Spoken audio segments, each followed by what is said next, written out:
Hey y'all, welcome back to my channel and welcome if you are new here. So as you can see, I did the hell out of my hair. I did the hell out of it. I mean, if you want to see how I got this melt and this flatness and this scalp, keep on watching.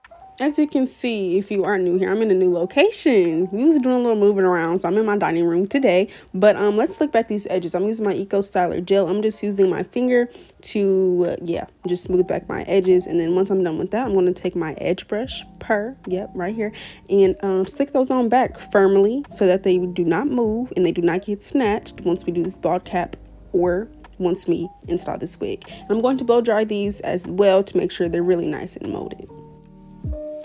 So I'm taking my wig cap. I get these sent to me from companies. You can find one at your local beauty supply store. And once that's stretched out on my head, I'm going to take my razor. Usually I use scissors, but girl, I lost my scissors. So we're going to use this today. Work just fine. And it's self-explanatory what I'm doing. You just want to use your fingers to get that along your ear and around it. See, as you can see, just right. Okay. So after that, I'm using my Ghost Bond Classic Glue. And this is what we're going to be using today to lay down our cap.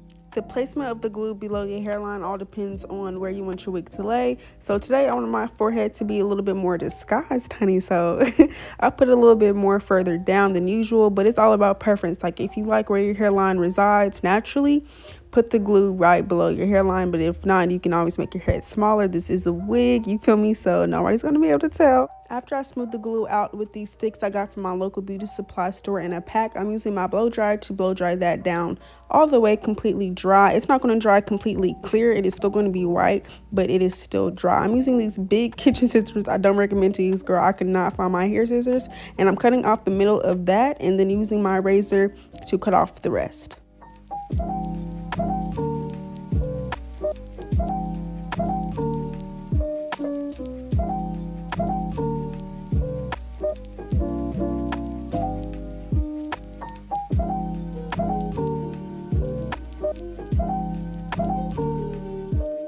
So I cut too much of the cap off, but it's okay. It's a little naked piece there, but it won't make any difference, I promise. So I'm using my makeup brush. It is a foundation brush and my Ruby Kisses Cream Foundation and in the color RD15. And I'm pushing that into the cap. Now I do this for quite a long time because I don't like it to look very bald and very naked. So just smoothing that all around. If you have a full lace, you want to put it all over the cap. If you don't, you don't have to do that. This is the inside of the wig with it nice and tinted with the same foundation. 3 combs, lace in the back that I always cut off, and this is the hairline plucking tutorial is coming soon, I promise. And this is the texture of the hair fresh out. So this is the hairline on, giving scalp already. I'm using my scissors again to cut off the ear tabs. You just want to glide it on through because you want to cut this off first just for a more comfortable outcome. When you're applying the wig, you don't want that to be on your ears, like that's not comfortable at all. So I always cut off them first. I'm using my hot comb to press out the hairline before I apply the glue. Doing this step before just helps with the hairline appear more flat and lay more flat before you actually glue down the lace. So I'm using my Cifrol. I don't know if I said that right, but that's what it is to me, 70% rubbing alcohol, and I'm just cleaning off my skin. This is an important step to do after having that makeup on our skin from applying it to our bald cap as well as the lace. Our skin is full of makeup oils and just natural oils of our skin, period. And you want the glue to really stick to your skin. So yeah, it's important to do this. I'm taking my Ghost Bond glue again. Y'all, do not sleep on this glue. It's $14 at the hair store. It's the Ghost Bond Classic, okay? And it's my holy grail. It has never failed me. No, it has never failed me. I had to just learn how to work with it. But yeah, you just want to smooth this out. As you can see, I'm doing here. I'm doing it and speed it up. But you can see that I'm smoothing it out from the bald cap to my skin, like going from my bald cap to my skin. And this just helps with it just appears like an actual hairline, like your hair is actually bald. But I did 4 layers of this. And we can't forget to apply our glue right here, okay? It's very important to get it right above your ear. As you can see what I did there. That is very, very important because I noticed I didn't do that when I first started applying wigs. And doing it just helps the hairline look very, very natural. So in between each layer of glue, I blow dried it on medium heat.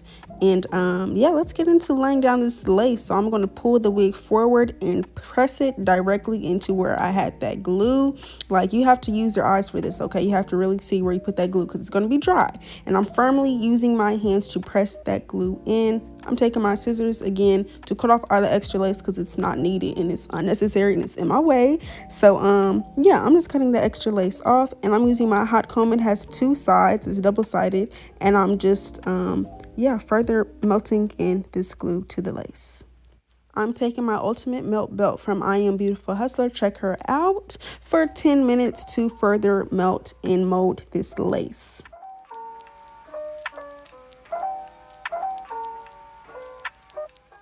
While that 10 minutes is going by, I'm just using my hot comb real quick just to press it out, just to let the 10 minutes go by, because yeah. But anyways, y'all see the belt is off and the lace is melted. So I'm using my scissors to cut the middle of the lace and my razor to cut off the rest. The technique that I'm using to get this lace off and cut, I'm going in like an upward and downward zigzag motion, and this blade is super sharp, so it kind of just goes in its own direction. If you can see how smoothly it's kind of just disappearing, y'all see that? So yeah, that's what I'm doing. You want to use a sharp razor, okay, because it's going to make it a lot easier and smoother to do. So I don't know if you guys can tell, but there's extra pieces of lace there without any hair on it. And y'all, if this happens to you, cut it off. It serves no purpose. Cut off that lace. It has no hair on it. You do not need it. So I'm using these big scissors. Please use hair scissors, okay? Because it would have made this 10 times easier for me. So after messing with that lace, there was pieces of lace sticking up. So you just want to take your Ghost Bond glue or whatever glue you're using and apply just a tiny bit to your skin up under that lace, and use a comb to smooth that out, and then use the teeth of the comb to press it in. And don't worry about the white cast because it's going to go away once you blow dry it. So I'm doing that all the way around the wig, and this is what you would want to do when you have lace on your wig that has no hair on it, because you don't want that lace there. Like, it does not need to be there. So this is what it looks like after it's blow dried.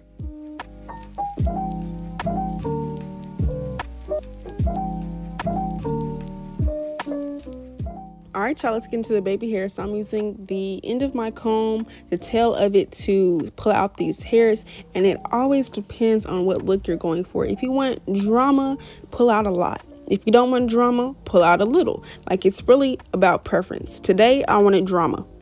Okay, so I pulled out a good amount, but in the middle, I never pull out too much because that's when it starts to look unnatural. Just for the, like, when you're doing the middle baby hairs. If you're not doing middle baby hairs, go crazy, go stupid. But just for my preference, that's when it starts to look crazy. I always pull out just a little bit in the middle. So I'm going to hot comb these hairs because this hair was not straight. Doing this just helps with the baby hairs laying flatter once you get to styling them. To further melt the lace, I'm going to be using that same melt belt, and I'm going to wrap that around and leave it on for another probably like 7 to 10 minutes. I'm not sure exactly, but it was somewhere in between there. I'm just combing the hair out, you know, doing something productive while the lace is melting. You want to take any hair oil you have. I prefer and I recommend Bio Silk oil, but I didn't have any at the moment, so I'm using this coconut oil body mist. But it's oil and this is the wig, so look, okay. But I'm using my hot comb to press this hair out even more. To make this wig lay even more flat, I'm going to be using my Lustrous Renutrient Slick Stick all around, so in the back and in the front. And I'm doing the same step as before, using my hot comb to really press this hair out. Very, very important, y'all. That hot comb and wax stick duo is unbeatable. But this is what the hairline looks like after the melt belt is off. So let's get into these baby hairs. I'm shaving them off with this razor. I do not know what the name of it is, but yeah, you want to cut them as short or long as you want them to. Like, honestly, I do it differently every time, but the ones in the middle I always make very, very short. But yeah, I'm just doing it kind of like in a jagged motion as well. And I'm using this flat iron. I don't know where it's from or where I got it from. It's my mom's. But yeah, this flat iron to curl the baby hairs. This is a new technique, and the perfect one at that, because it really just makes your baby hairs appear fluffy. And once your wig or your hair is on for a minute, like, your baby hairs will just look like natural baby hairs. They won't look straight or weird or anything. So I'm taking my Eco Styler gel. This was my First time in a very, very long time using Eco Styler Gel on my edges, but it actually helped more than using Got To Be Glue Gel in black, which is being able to move the baby hairs around without, them being stuck in place.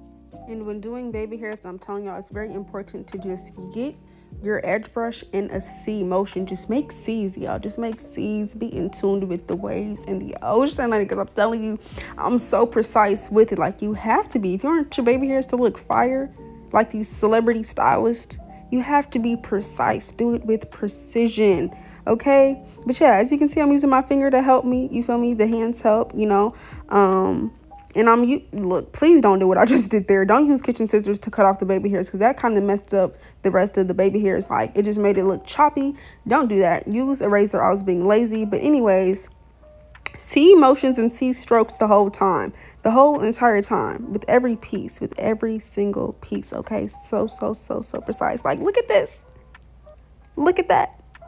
Exactly. But yeah, I can't really explain how to do baby hairs. I know it's hard for me, but I will do an edge tutorial soon, like strictly dedicated to baby hairs. So I'm going to do it a talk through, but I'm using my Got To Be Glue Gel in black, and I'm using this to really get them molded down. That's the point of this, because the Eco Styler Gel kind of had them feeling fluffy, which, to each its own. If you want to keep it like that, do that. But I like mine to be really molded and like molded. So yeah, I'm using each side of this edge brush as well. And to have this lace even more seamless, I'm taking that same Ruby Kisses cream foundation in the color RD15 in a fluffy brush. Kind of firm though. It's like a firm fluffy brush, kind of pointy.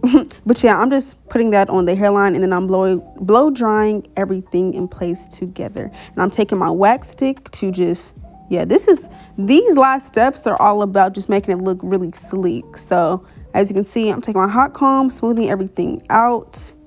And yeah, oh my gosh, look at that shine. Like, wow.